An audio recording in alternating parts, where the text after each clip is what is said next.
Okay, so this is part two of Unit 5, and now we're going to switch from market structures to the types of businesses that exist within those structures. The first one is a sole proprietor. It just means one owner. This is the probably the number one type of business in terms of the percentage of how many businesses are sole proprietorships, but they only account for about 4% of sales.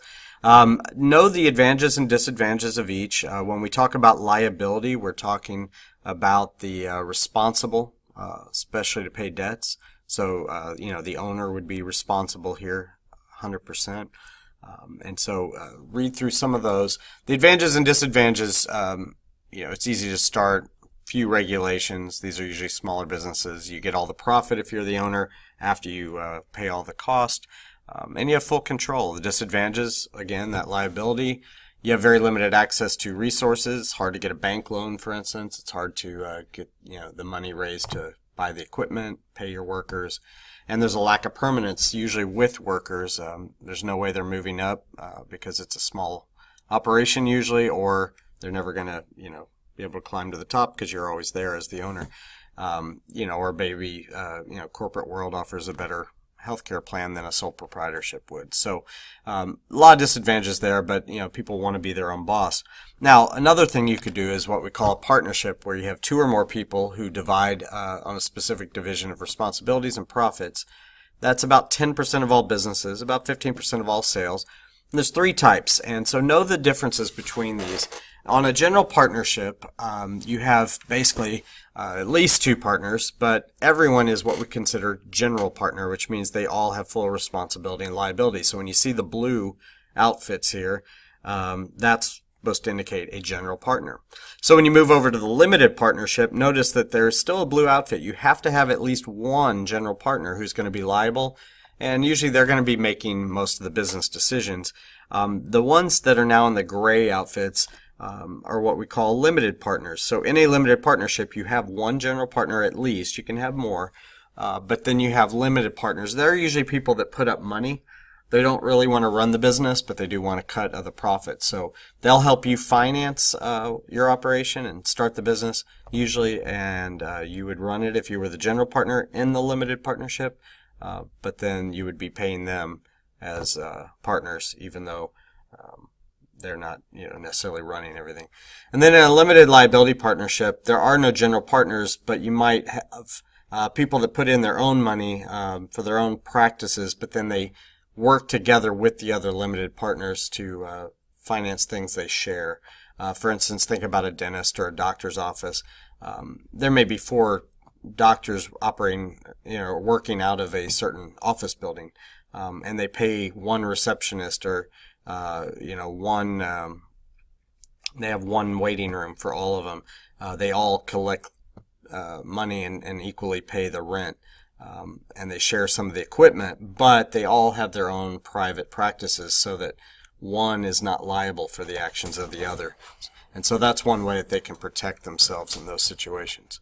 Advantages and disadvantages of any of those three are all there, and you can see that. As far as making decisions in a partnership, you can see that as well. Some people might choose to go into a franchise.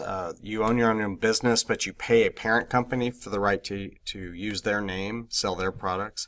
They'll train you, the parent company will, and you pay them in addition to receiving all the training and getting to use their name and their advertising. You pay for royalties and certain fees. When we say the word franchise, it doesn't mean there's just a lot of them everywhere. It just means that some of them are corporate owned. McDonald's owns certainly their own stores, but then there's a lot of stores that are privately owned by a franchisor who pays McDonald's to look like a McDonald's, sell McDonald's food, and to the buying public it looks no different. So that's a franchise. Corporations are going to be the biggest type of business that you have. The owners here are stock owners. It's not the person who started the company. Once they take it public and start selling stock, it becomes owned by the stockholders. The stockholders, as you can see on this chart, will then elect a board of directors who elect a CEO from among them, and then they will hire the managers and the various employees and run the business. And then people who own stock, if you have a certain type of stock, then you get to vote who that board is. And certainly the person who started the firm would try to own the most stock so that they would always be on that board, but they have been thrown off. Steve Jobs is one example. This is the largest type of business when it comes to sales, as you can see. Make sure you pay attention to the advantages and disadvantages.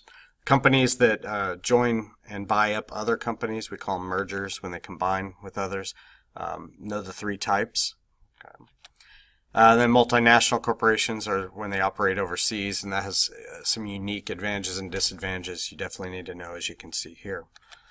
Cooperatives are another type of business. This is basically when people cooperate. So you have three types here. Consumer cooperative, think like Sam's and Costco. Members cooperate by putting their money in a collective pot we call membership dues, and then they empower the company then to go and buy them goods and sell it back to them at wholesale prices.